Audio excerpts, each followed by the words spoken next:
Funding for Books at the Berkshire is provided by the Berkshire Grill in Seattle's Northgate neighborhood. Local flavor and local value, served with a touch of culture. And by Puget Sound's premier garage door company, Precision Door, a name you can trust. Known for its commitment to the industry's highest quality garage doors and garage door openers, Precision Door's quality and service is second to none. For more information about Precision Door, call 888-712-DOOR. By Verity Credit Union, serving Washington communities from locations in Northgate, Alderwood, and Beacon Hill. By Pavin and Riley and Avery Lane Wineries, when quality is your destination. And by Getz Meats, proud to support the Northwest community. By Tony's Coffee. And by the Delta Society. Additional funding for Books at the Berkshire is provided by these proud sponsors.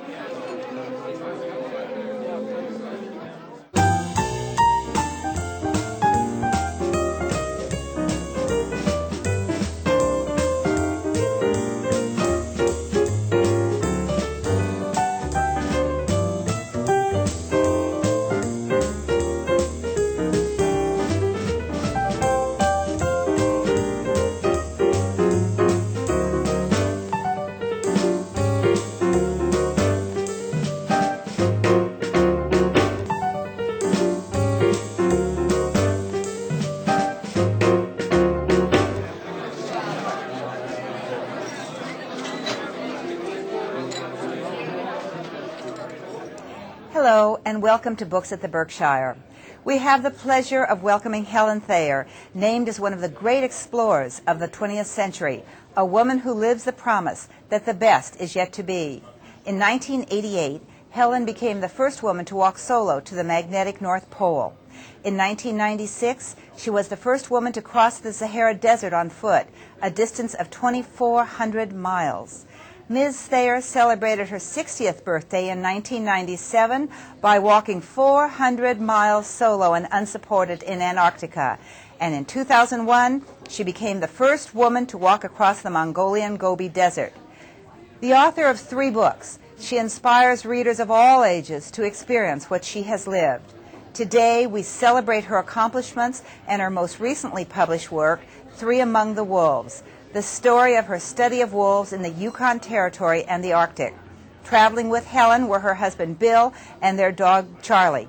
They camped during the spring, summer, and early fall of 1994, close to a den of wolves.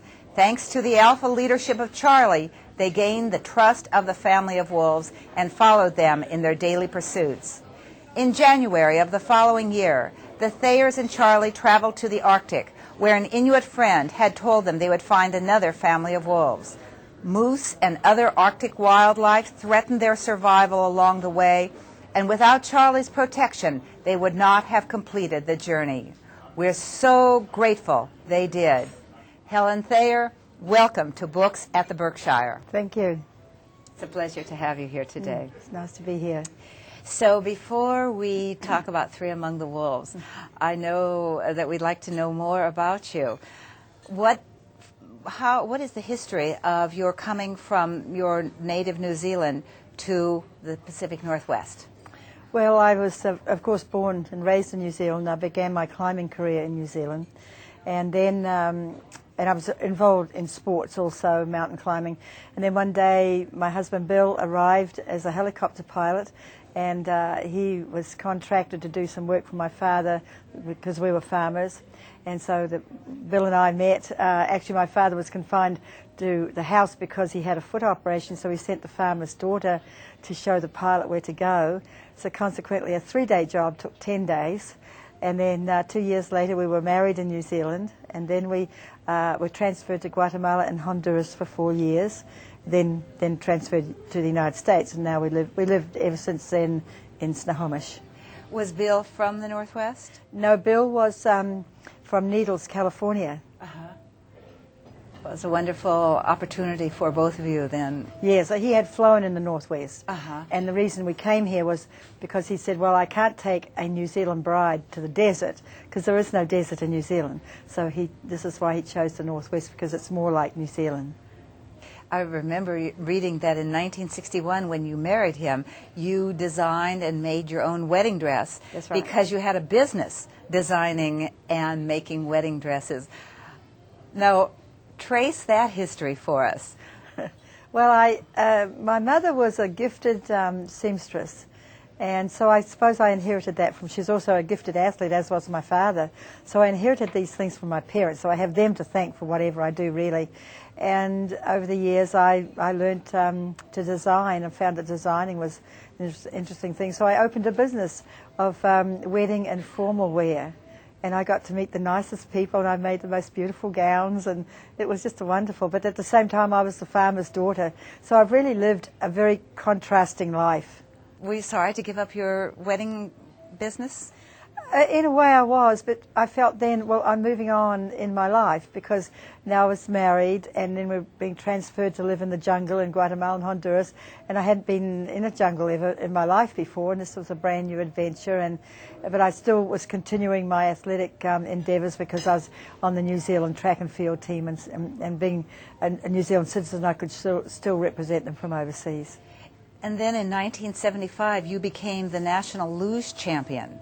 That's right, of the United States. Yes, yes. How did that happen? Well, by that time, I became an American citizen in 1967, so that I could represent the United States in track and field.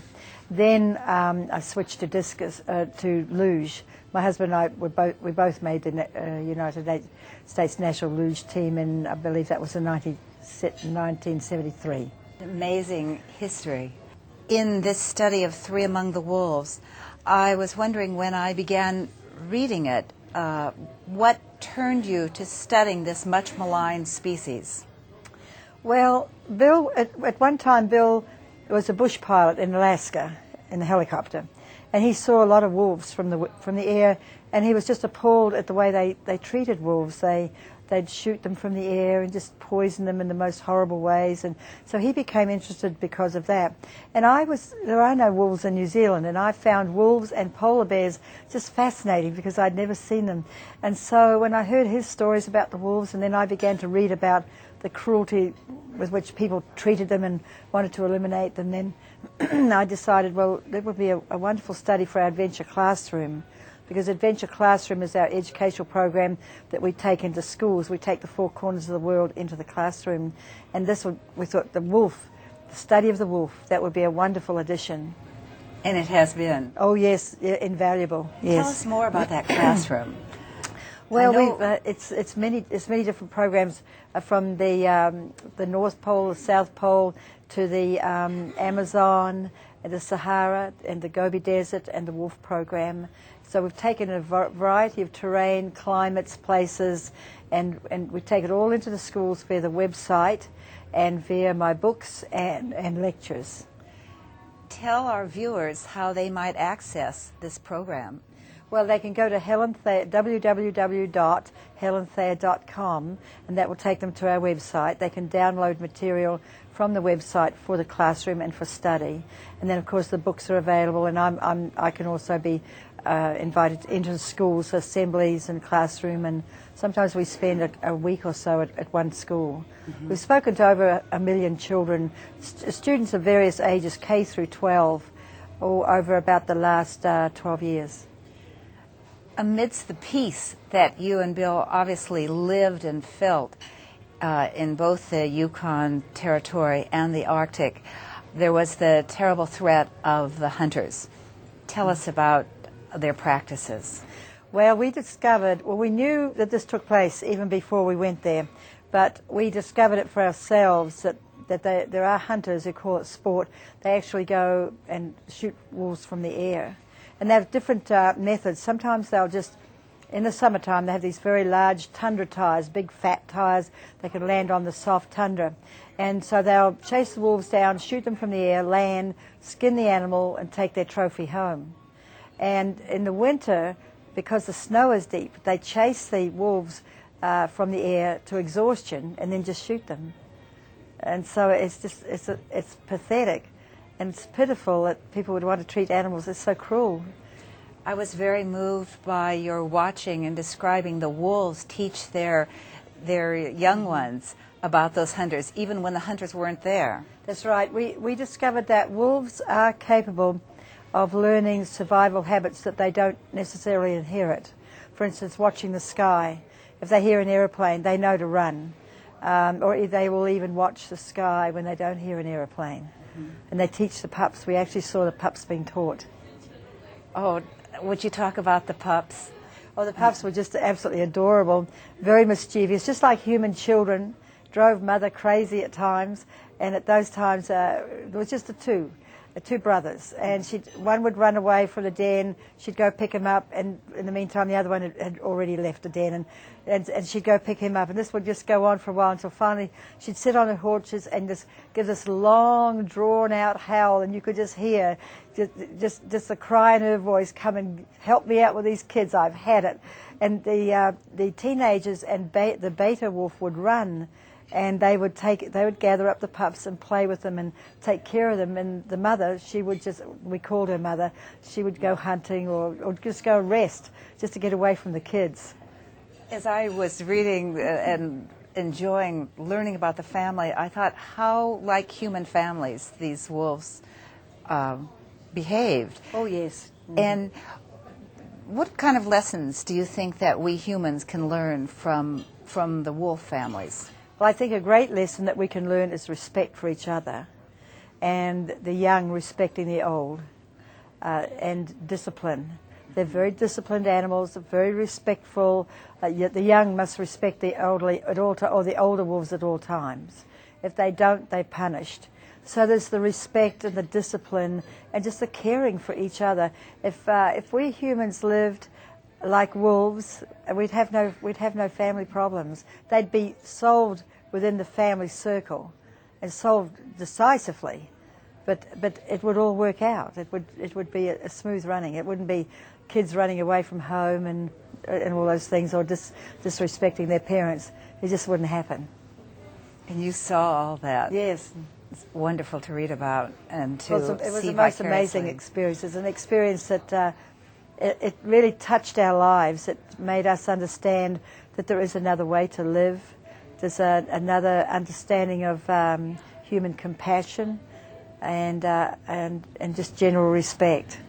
There are so many tender moments in the book, and one of my favorites was when your journal pages flew across the invisible scent line. Do you tell us about that? Yes, I'd written these pages. It was great care. I write a lot on our expeditions, and I'd really taken a lot of time to describe a howling session. And they were loose leaf pages at this point.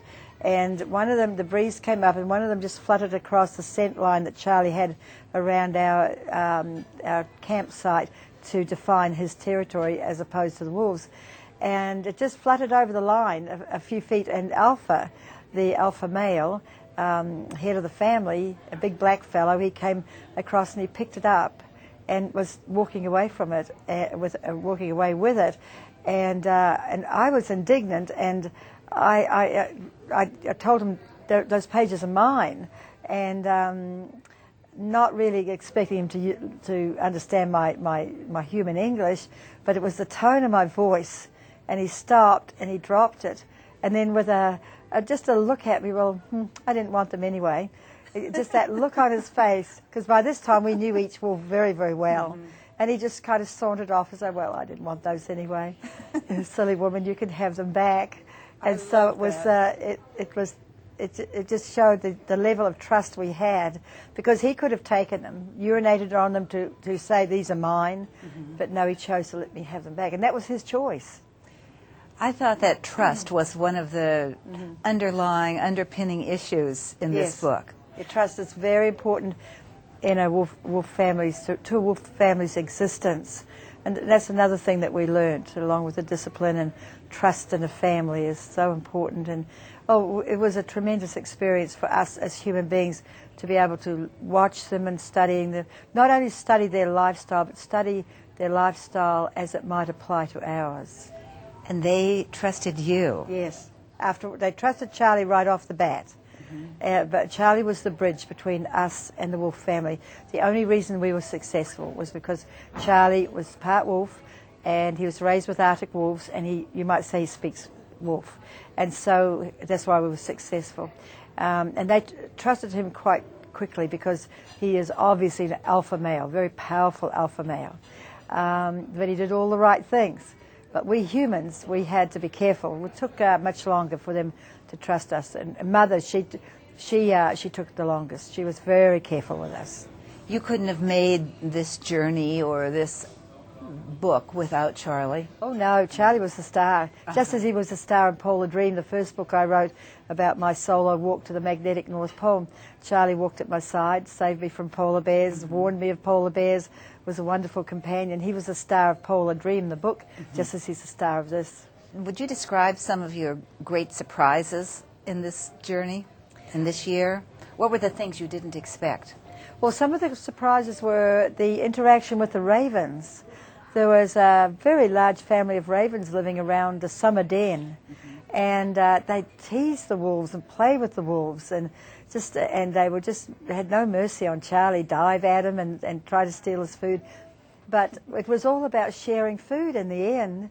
Not only would the ravens play with the wolves and wait till they're sleeping and stalk them and peck at their tails and then fly away, but they would find carrion out on a dead animal out on the prairie, out on the tundra, and then they would come back. They can't open a carcass, so they would come back to the den and annoy the wolves and rouse them, and then the wolves would follow them out to this carrion, and the wolves would tear it open, have a meal, and then the ravens would eat the rest. And so this was a very important interaction, not only for play and socializing, but for food. And then, of course, the ravens would reverse the role and follow the wolves out when they were going hunting. And so it was very clear that the ravens really depended on the wolves. And then there was another time when the wolves shared a carcass with a grizzly bear. And then, of course, in the winter time, when we went out on the polar ice cap on the frozen sea ice, so we could live among polar bears, because years ago we suspected that there was something going on between wolves and polar bears. Because when you're out on the floating ice cap, why in the world would you ever see wolves out there? Their prey lives on land. Yes. So what are they doing out here? And we were so curious, but we never saw anything to prove what we suspected. But on this journey, we deliberately went out until we were among a large population of polar bears, and we watched. And of course we had Charlie to help us out and guard against the bears. But it was a fairly dangerous thing to do, but we needed to know. And we actually saw a polar bear dive into the water, catch a young seal, flip it out on the ice, and without touching a single mouthful, walk away and left the wolves to eat it. So it was very clear that the wolves and polar bears must realize they're a link in the environmental chain. If they all survive, if the surrounding links survive, then the center link will always survive so much better. I love that statement that Bill had made about that wonderful interdependence. Yes. And the way in which you witnessed that over and over. Yeah, and that's what we went out there in the winter for. We needed to see it once and for all, because in spite of all reading of just about every wolf book we could find, we found nothing that documented that. And so we had to go find that out for ourselves. Tell us about some of the conditions in the Arctic. I couldn't believe that you were surviving them for an hour. Well, sometimes we didn't hardly believe we were surviving them either. Our demise seemed imminent at times. We had to walk across the frozen sea to get to where we knew the polar bears where they were. And of course, the Arctic Ocean, this ice cap, is moving, and so sometimes that ice breaks up, and we were caught in ice breakup at one time or another. And this means if you don't get out of the way, you'll be ground up into little pieces. And we found ourselves running for our lives. And then there are big pressure ridges of ice, maybe 20, 30 feet high. And at one point there was a gap in one. We had to race through there as fast as we could. We barely got through, and hundreds of tons of ice crashed down just on our heels practically. And so this is the way we lived for quite a little while, just trying to get to where we needed to go. Extraordinary. And how much did your packs weigh that your sleighs weigh? Well, for our sleds that we were pulling, we were up close to 200 pounds. And then for the summer packs, they were 75 pounds. And when you're only 5'2" tall, that's getting quite heavy. Tell us about your regimen in exercising and planning for these trips. Well, we live 12 acres out east of Snohomish in the mountains, and so we have our own gym in the basement, and so we work out in the gym, but we run and we climb mountains and we hike in the Cascades, because we're very lucky the Cascades are on our doorstep. And then in the winter we snowshoe and cross-country ski, and we kayak on the lakes that are close by. We're in a perfect place for exercise, so we have no excuse not to be fit. How do you choose your destinations? Well, we first of all, because of Adventure Classroom, that's why we do these things mostly, plus our love of a challenge and so forth. First of all, we decide, is this something that will be valuable to Adventure Classroom? If it is, then we look at the politics of the area to see if we can survive the politics. Is there an upheaval there? Are we likely to be shot? Because those are realistic decisions that we must make. There are many expeditions we've had to abandon or not start because there's been a political upheaval and not sensible to go. So we put them on the back shelf hoping that things will settle down, and when they do, that's when we'll do those. So if that works out, then we start looking at logistics. How can we do this? Is it possible to do it on foot, because we like to walk? Even walking across the Mongolian Gobi Desert and the Sahara, we walked all the way. And so we have to look at this logistics. Is it possible to get through safely? Because safety is very important. You don't make a very good educational project if you don't make it back. And it doesn't make much sense to the kids. And then we have to see, do we need resupply? Can we do without resupply? And so those are all the things we have to consider. And then when we've got all of that put together, then we look at all of our gear and put all of that together. By now our living room is disappearing under this huge pile of gear. And anybody visiting, there's no more chairs to sit on, and the patio's full, the living room's full. And so finally we get it all together and get any permission that we need from the country that we're going to. And then it's ready. And in the meantime, we're training very, very hard. In the last 3 months before an expedition, we train around 4 hours a day. Where are you going next? Well, we want to walk 2,000 miles across China, but we'll do it in 3 segments. 3,000 miles across northern China, then come back the next year 2,000 miles across central China, then come back, and the next year another 2,000 miles across southern China, and that would include Tibet. Amazing. And that would bring it all of that into the classroom. How is funding for your trips handled? We fund most of it just through my speaking fees, lecture fees, because we like to retain our independence.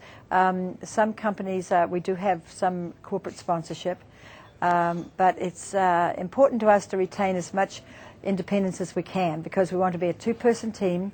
We want to do it by the old-fashioned method of small budget, a simple logistics, attending a great deal to safety, but on foot.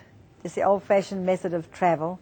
And we come back and we can tell the kids, you don't need $1 million to realize your dreams. You can go on a very simple budget, simple logistics, and safely get the job done. We had hoped when we first heard about your book, before we had spoken with you, that Charlie could be with us at this table. Oh. But of course, he couldn't be. No, I guess we don't last forever. But no, he passed on at 23. He passed on at 23 years of age. And when was that? Last year. Uh-huh. And he broke some sort of record there, I suppose. But his breed is a Canadian Eskimo Husky, and his grandfather was a white Arctic wolf. So he had genes that were very pure. He had no arthritis. One night he just went to sleep. Didn't get sick. He had with no arthritis, no hip dysplasia, none of those maladies that domestic dogs have, and are highly intelligent. They're not. It's not a messed around breed. That's pure, and very. Which proves if they're taken care of, they can live a long time. Because he had a monthly acupuncture session and a monthly chiropractic session. We cooked every mouthful of food that he ate.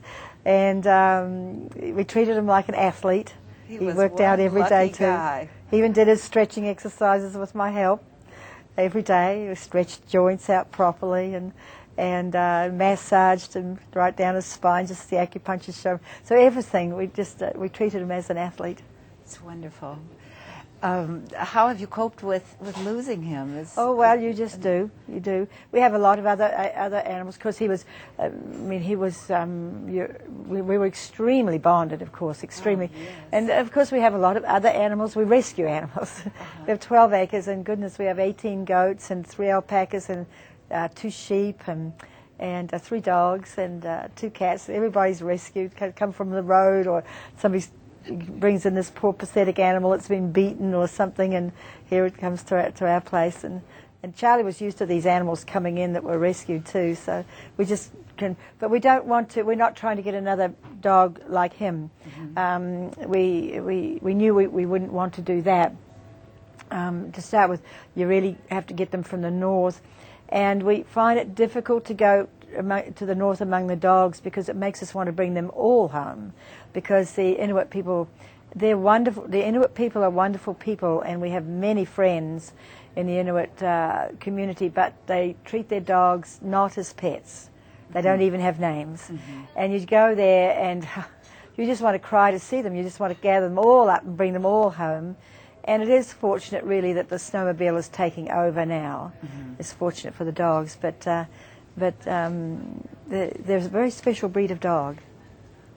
Well, Helen, it's been inspiring to listen to you today and to be here with you, and to think of the amazing accomplishments that you and Bill and Charlie have made. Thank you. And we thank you so much for being with us. Thank you for having me. And thank you for watching Books at the Berkshire.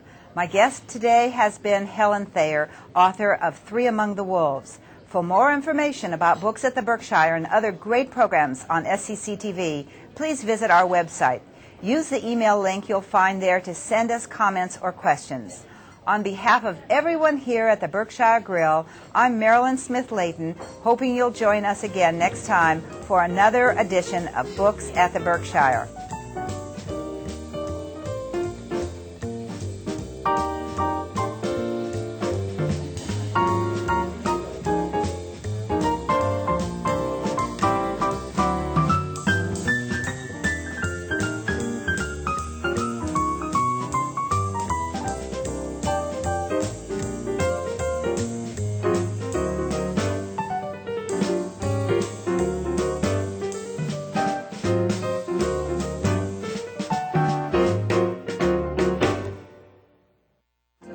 This program was produced by SCCtv, Seattle Community Colleges Television, the face and voice of the Seattle Community Colleges, serving 55,000 students at 4 campuses and 5 learning centers.